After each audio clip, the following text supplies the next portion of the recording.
हिंद दोस्तों, एक बड़ी खबर आई है। 8वें वेतन आयोग को लेकर 10 में से 5 मांगें हल हो जाएंगी। और क्यों हो जाएंगी? क्योंकि जितने भी पे कमीशन अभी 1 से लेकर 8 तक रहे हैं, उसमें 94 साल के जो जनरल सेक्रेटरी हैं, उन्होंने कहा है कि हम अपने एक्सपीरियंस से बता रहे हैं कि 5 मांगें हल हो जाएंगी। और बेसिक पे फिटमेंट फैक्टर जो मांग रखी गई है वो बिल्कुल जायज़ है। 10 में से 10 मांगें कौन सी हैं और 5 मांगें कौन सी हल होंगी? जनरल सेक्रेटरी जो 94 साल के हैं, उनका कहना है कि हमने सभी पे कमीशन देखे हैं और उस पे कमीशन के आधार पर, अपने एक्सपीरियंस के आधार पर बता सकता हूं कि कितना फिटमेंट फैक्टर रहेगा और बेसिक पे 8वें वेतन आयोग में कितनी हो जाएगी। NFIR के नेता डॉक्टर राघवैया, जो कि 94 साल के हैं, उनका कहना है कि हमने जितने भी पे कमीशन देखे हैं, सभी पे कमीशन की हमें सटीक जानकारी है। आयोग फिटमेंट फैक्टर कितना देगा, बेसिक पे कितनी हो जाएगी, उन्होंने सटीक 10 सवालों के जवाब दिए हैं। तो सबसे पहले तो मैं आपको बता दूं कि जो आर राघवेंद्र हैं, उनका कहना है कि जो बेसिक पे होगा वो जो कर्मचारी संगठन मांग रहे हैं उसी के आसपास रहेगी। 10 सवालों में से उन्होंने किन किन सवालों के जवाब दिए हैं, तो एक एक करके मैं आपको 10 सवालों के पूरे जवाब बताता हूं, उन्होंने क्या कहा है और आयोग के सामने जो मांगे रखी हैं वो कितनी जायज़ हैं, उन्होंने उस पर जिक्र किया है। 8th पे कमीशन, जो बेसिक पे और फिटमेंट फैक्टर की मांग की जा रही, वो पेंशन कोई भीख नहीं है। OPS DA मर्जर और 69,000 की बेसिक सैलरी तक ये कितना संभव है, 10 सवालों के जवाब दिए।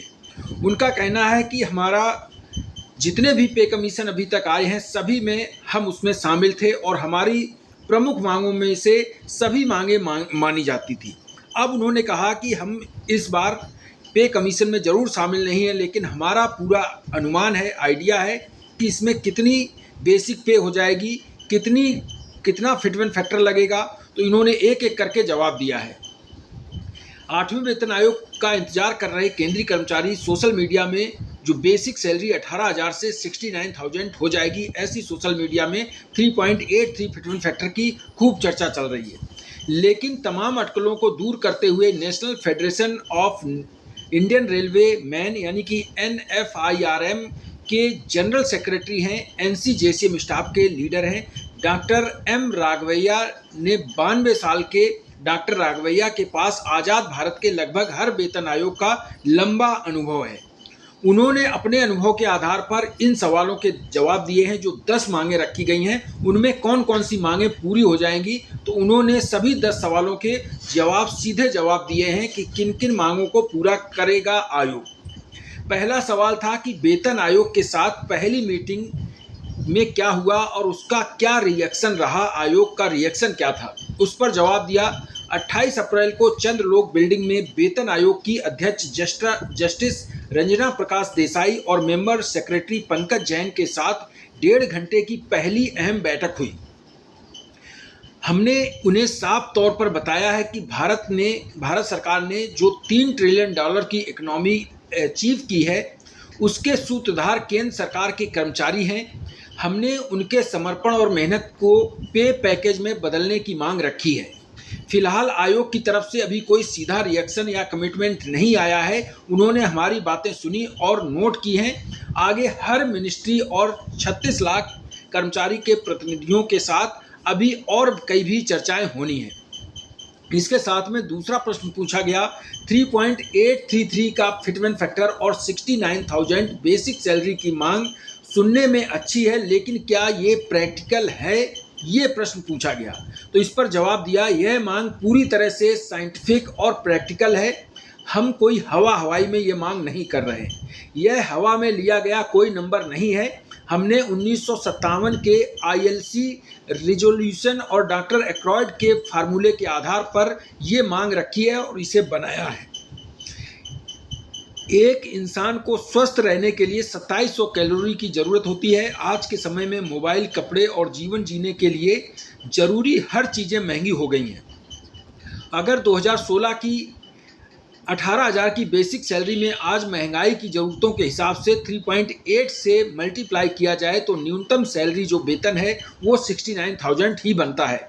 यह कर्मचारियों की वाजिब मांग है और हक है उनका। अब तीसरा प्रश्न पूछा गया है, अगर सरकार ये मान ले तो क्या देश की अर्थव्यवस्था पर बहुत बड़ा वित्तीय बोझ नहीं पड़ेगा?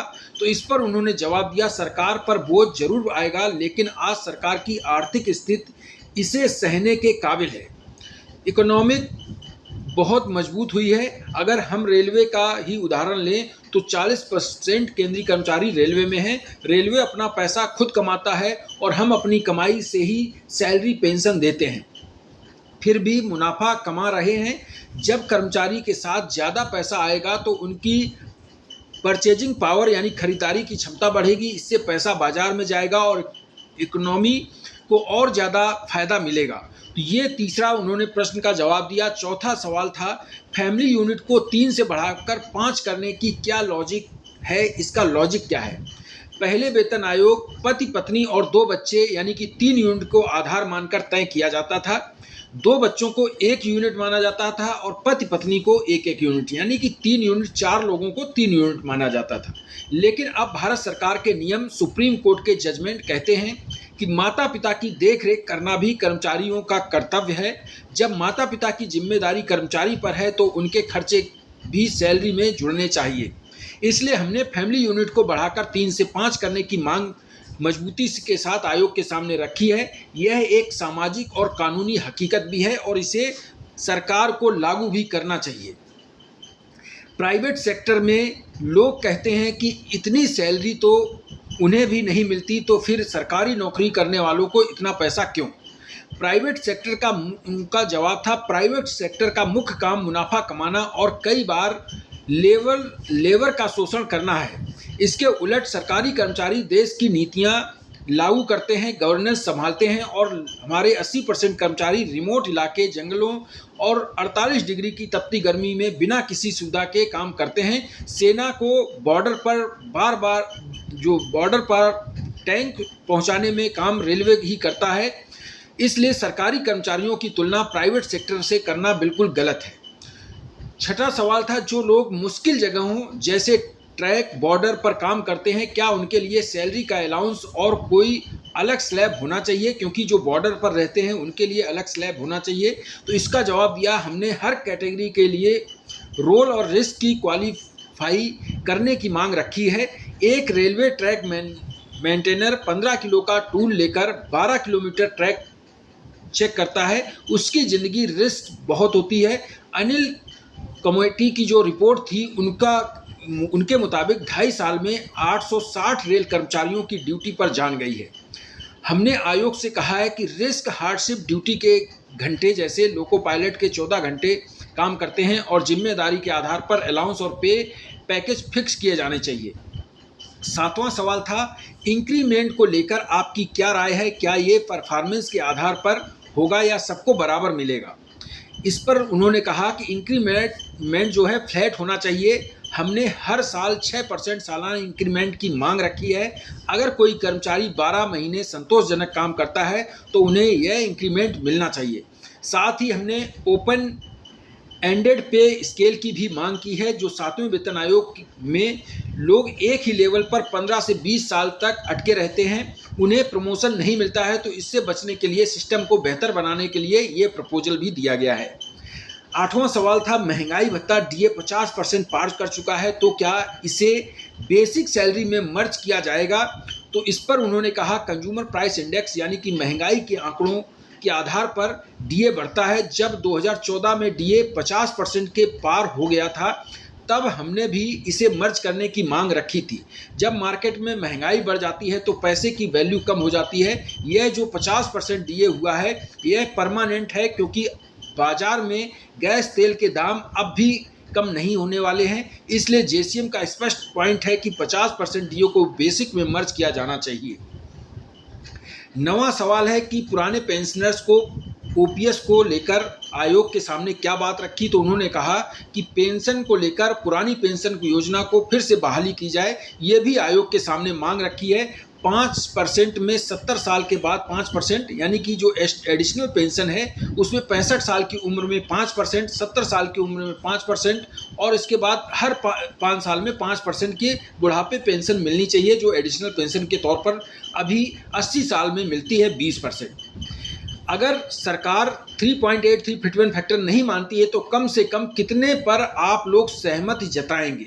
इस सवाल का जवाब जो था वो चौंकाने वाला था। यह सवाल अभी बहुत जल्दबाजी का होगा, अभी तो सिर्फ शुरुआत है। वेतन आयोग हमारा 3.83 का लॉजिक डेटा देखना है, उसको अभी ये 3.83 हमने क्यों मांगा है ये लॉजिक डेटा अभी आयोग देखेगा। अगर सरकार 2.57 का ही फिटमेंट फैक्टर दोबारा थोपने की कोशिश करती है तो वह बिल्कुल गलत होगा, क्योंकि 2016 में से 2026 के बीच बहुत बड़ा अंतर हो चुका है। माता पिता की देखरेख का खर्च, नई टेक्नोलॉजी का खर्च जुड़ा है। फिलहाल हम वेतन आयोग की प्रतिक्रिया का इंतजार कर रहे हैं। इसके बाद जेसीएम और तमाम फेडरेशन बैठकर आगे की रणनीति तैयार करेंगे। तो उन्होंने 10 सवालों में से कहा है कि 50% तक सवाल जो हमने मांगे हैं वैसे सभी जायज़ हैं, लेकिन 50% की मांग तो हमारी पूरी होगी, क्योंकि जब सभी जो हमारी मांगे हैं वो जायज़ हैं। और उनका कहना है कि हमारा सभी आयोगों में हमारी इतना एक्सपीरियंस है, हमने आज के जितने भी आयोग आए हैं सभी आयोग देखे हैं, 92 साल की हमारी उम्र है। तो ये थी जानकारी, इस वीडियो में इतना ही। थैंक यू, जय हिंद।